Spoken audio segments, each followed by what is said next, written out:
ये उसको आ रहे हैं, बट इनका जो रिमोट पकड़ते हैं पीछे से, वो गरीबों की बात नहीं करने देते। आपने कभी देखा टीवी पे किसान को, मजदूर को, छोटे व्यापारी को, बेरोजगार को कभी देखा टीवी पे? तो हिंदुस्तान में 50% पिछड़ा वर्ग है। जानते हो आप? जानते हो? तकरीबन 8% आदिवासी वर्ग है, 15% दलित वर्ग है। कितना हुआ? 50, 15 और 8 कितना हुआ? 73। तो 73% पिछड़े, दलित, आदिवासी, उसमें हिंदुस्तान में 15% आप माइनॉरिटी छोड़ दीजिए, 90% हो गए। अगर आप हिंदुस्तान के सबसे बड़ी कंपनियों की लिस्ट निकालें, उनके मालिकों के नाम निकालें, उसमें आपको 90% से एक आदमी नहीं मिलेगा, एक नहीं मिलेगा। 3-4% में से नाम निकलेंगे। सीनियर मैनेजमेंट देख लीजिए, हिंदुस्तान की, गुजरात की कोई भी बड़ी कंपनी देखिए, सीनियर मैनेजमेंट को देखिए, जो बड़े बड़े अफसर होते हैं, उनके नाम निकालिए, 90% से आपको एक नहीं मिलेगा। मीडिया के, कंपनी के मालिक निकालिए, लिस्ट निकालिए, मैंने निकाली है, देखनी है तो मैं आपको दिखा दूंगा, उसमें आपको 90% का एक नहीं मिलेगा। हिंदुस्तान के बजट को 90 लोग बांटते हैं। आईएएस अफसर हैं दिल्ली में, उनकी मैंने लिस्ट निकाली। मैंने कहा चलो देखते हैं हिंदुस्तान के बजट को कौन बांटता है। पिछड़ों की आबादी 50%, 90 अफसरों में से 3 पिछड़े वर्ग के, और छोटी छोटी मंत्रालयों में दलित 3, आदिवासी यहां पे बहुत है हमारे, आदिवासी 1 अफसर है 90 में से। आपकी आबादी 8%, अफसर 1 है। और अगर हिंदुस्तान की सरकार बजट में 100 रुपए खर्च करती है, तो दलित, पिछड़े, आदिवासी अफसर 73% 6 रुपए पर भागीदारी रखता है। 100 में से 6 रुपए आदिवासी, दलित, पिछड़े वर्ग के अफसर डिसाइड करते हैं, बाकी वही 3-4% डिसाइड करते हैं। आदिवासियों की आबादी 8% है। 100 रुपए अगर हिंदुस्तान की सरकार खर्च करता है,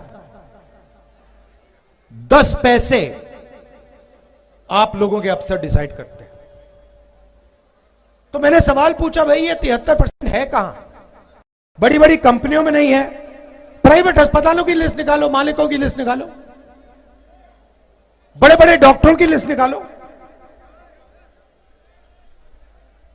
अपोलो, एस्कॉर्ट्स, सबके मालिकों की लिस्ट निकालो, सब सीनियर मैनेजमेंट की लिस्ट निकालो, 73% में से आपको एक नहीं मिलेगा, एक नहीं मिलेगा।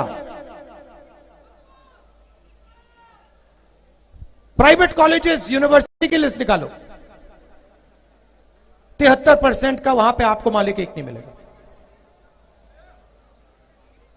तो मैंने सिर्फ यह कहा कि देखिए, चोट लगती है तो अस्पताल में एक्सरे होता है। पहले डॉक्टर कहता है तुम्हारे हाथ में चोट लगी है, देखते क्या हुआ। तो मैंने सिर्फ यह बात बोली कि देखिए, जाति जनगणना होना चाहिए। इससे क्या होगा? हिंदुस्तान के हर नागरिक को पता लग जाएगा कि हिंदुस्तान का धन किसके हाथ में है। पिछड़ों को पता लग जाएगा कि हमारी आबादी इतनी है और इस देश का इतना धन हमारे हाथ में है, इस देश की संस्थाओं में हमारे ये लोग हैं, बजट बढ़ता है तो हमारी इतनी भागीदारी बनती है। दलितों को पता लग जाएगा, गरीब जनरल कास्ट को भी पता लग जाएगा आप कितने हो और आपकी भागीदारी कितनी। जिस दिन मैंने यह कहा उस दिन नरेंद्र मोदी कहते हैं कि हिंदुस्तान में कोई जाति नहीं है।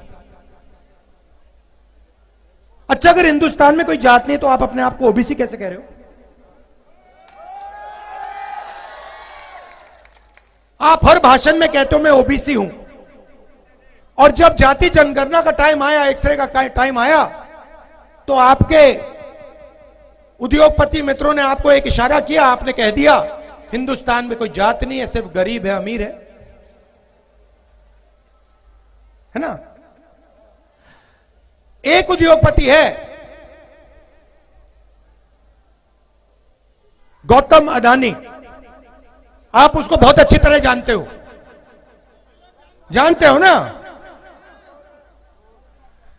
हिंदुस्तान के एयरपोर्ट अदानी, हिंदुस्तान के port Adani, mining Adani, power generation Adani, solar power Adani, wind power Adani, Himachal से अदानी, जहां भी देखो एयरपोर्ट भी, जहां भी देखो, ये देखो, ये भी, जहां भी देखो आपको एक ही व्यक्ति दिखाई देगा। रेलवे भी है भैया, अगर सब कुछ बोलना पड़े यहां पे मतलब 2-3 घंटे लग जाएंगे, तो मैंने मेन बातें बोली हैं। तो राजनीति कैसे हो रही है? 2-3% लोगों को देश का सारा धन पकड़ा जा रहा है। मैं 4000 किलोमीटर चला हूं कन्याकुमारी से कश्मीर, ठीक है। रास्ते पे हजारों युवा मुझे मिले। सबसे बड़ा मुद्दा हिंदुस्तान में बेरोजगारी है। इस देश में युवाओं को रोजगार मिल ही नहीं सकता, यह सच्चाई है। पहला मुद्दा बेरोजगारी, दूसरा मुद्दा महंगाई। इस देश में युवाओं को रोजगार मिल ही नहीं सकता, कुछ भी कर लो। क्यों? क्योंकि जीएसटी लागू की, नोटबंदी लागू की। भैया आपने शर्ट खरीदी, कितने की खरीदी? ये आपका नाम क्या है? 1200 की खरीदी। जीएसटी कितनी दी आपने? देखो आप जानते भी नहीं हो। आपके जेब में से पैसा उठा के ले गए, आपका बटुआ उठा के लेके भाग गए, आपको मालूम भी नहीं पड़ा, पता भी नहीं लगा। मैं बताता हूं, 18%। कितने की खरीदी थी? 1200 की। अगर यही शर्ट गौतम अदानी खरीदता, ठीक है, 1200 की, वो कितना टैक्स देता? वही 18% देता, उतना ही देता जितना इन्होंने दी। इनकी आमदनी 20,000 रुपए, 50,000 रुपए, उनकी आमदनी लाखों करोड़ रुपए, यही उतना टैक्स दे रहा है जितना आपके जेब में से पैसा जा रहा है। 73% के जेब से पैसा निकल रहा है। देश की रक्षा का पैसा कहां से आता है? आपके जेब से आता है। शिक्षा का पैसा कहां से आता है? आपके जेब से आता है। स्वास्थ्य का कहां से आता है? आपका आता है। बीमा योजना का पैसा कहां से आता है? आपके जेब से आता है। जाता कहां है? सीधा आपके जेब में से निकल रहा है। और जैसे इन्होंने बोला, भैया मुझे मालूम ही नहीं कितनी जीएसटी दी मैंने, मुझे मालूम ही नहीं। सीधा अदानी जी की जेब में, बड़े बड़े उद्योगपतियों की जेब में। आपने राम मंदिर का इनॉग्रेशन देखा? सबने देखा। राष्ट्रपति आदिवासी है ना, उनका चेहरा आपने देखा टीवी पे? क्यों? उन्होंने क्या गलती की? आदिवासी है इसलिए अंदर नहीं जाने दिया। अंदर सिर्फ आरएसएस वाले थे। आपने वहां पे अंदर कोई किसान देखा गरीब? ये कोई देखा? मजदूर देखा? पिछड़ा, दलित, आदिवासी ना। 73% का उसके अंदर एक आदमी नहीं था। अदानी जी देखे, अंबानी जी देखे, बॉलीवुड देखा आपने, पूरा का पूरा बॉलीवुड देखा उसके अंदर, बड़े बड़े क्रिकेट के खिलाड़ी देखे, गरीब एक देखा आपने? तो फिर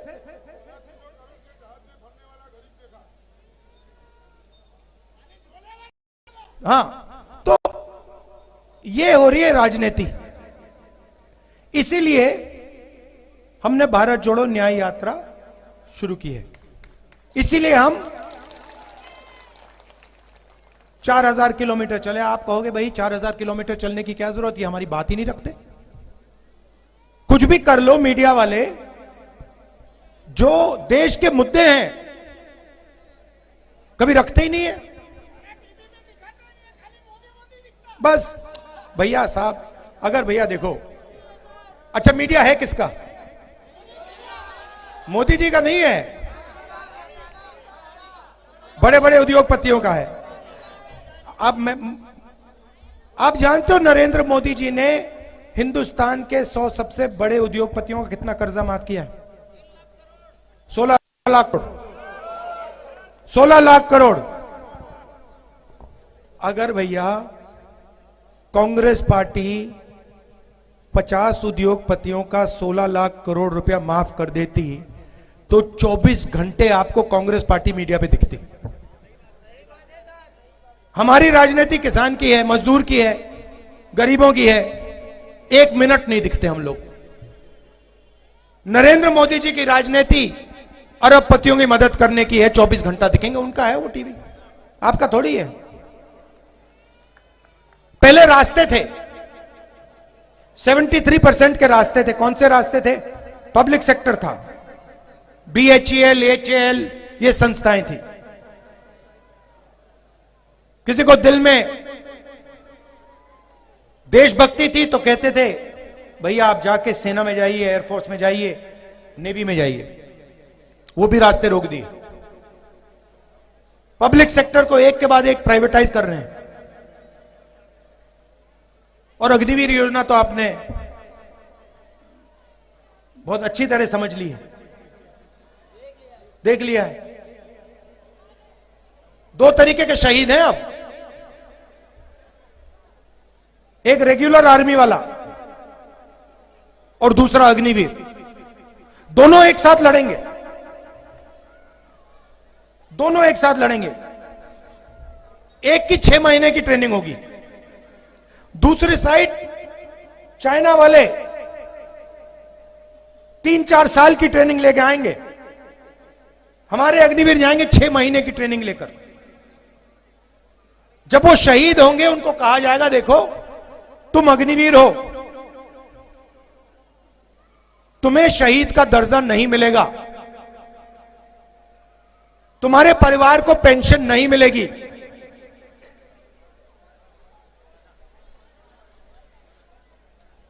वो ठीक से लड़ेगा क्या? सवाल नहीं उठता। उसको मालूम है कि अगर मुझे कुछ हो गया तो सेना मेरी परिवार की रक्षा नहीं करेगी। और उसके साथ जो लड़ेगा, जो अग्निवीर नहीं है, वो कहेगा मेरी पूरी की पूरी रक्षा होगी, अगर मैं शहीद हो गया मेरे पूरे परिवार की देखभाल होगी, पेंशन मिलेगी, शहीद का दर्जा मिलेगा। तो नतीजा आपको मालूम है। अग्निवीर क्यों आया? कारण क्या है? क्या कारण है? मैं बताता हूं। ट्रेनिंग का बजट कम करना है, पेंशन का बजट कम करना है, और वो जो पैसा ट्रेनिंग और पेंशन में जाता था वो हथियार खरीदने में डालना है। हथियार के इंडियन डिफेंस के सारे कॉन्ट्रैक्ट देख लो, ड्रोन के कॉन्ट्रैक्ट देख लो, हथियार के कॉन्ट्रैक्ट देख लो, सारे के सारे एक ही व्यक्ति को जा रहे हैं। नई राइफल आ रही है, इजराइल में बनती है, अदानी जी का जॉइंट वेंचर है, यहां पे बेचेंगे, आर्मी को बेचेंगे, सीधा पैसा आएगा। पहले कारतूस इंडियन ऑर्डिनेंस फैक्ट्री बनाती थी, अब आने वाले समय में गोला बारूद कारतूस अदानी जी बनाएंगे, राइफल अदानी जी बनाएंगे, हिंदुस्तान की आर्मी खरीदेगी।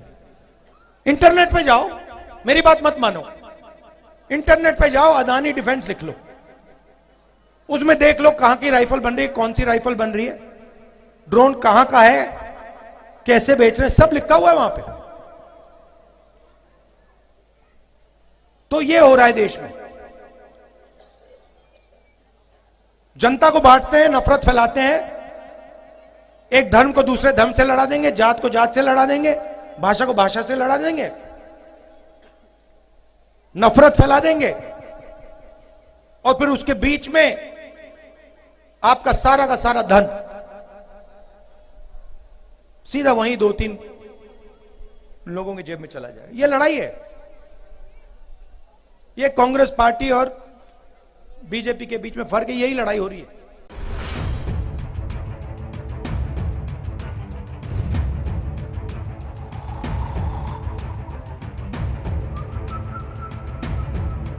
हर बड़ी खबर का असली एड्रेस है खबरनामा, इसलिए हर न्यूज अपडेट के लिए सब्सक्राइब करें और फॉलो करें खबरनामा। और इस वीडियो के लाइक बटन को प्रेस कर इस वीडियो पर कमेंट के जरिए अपनी राय देना ना भूलें।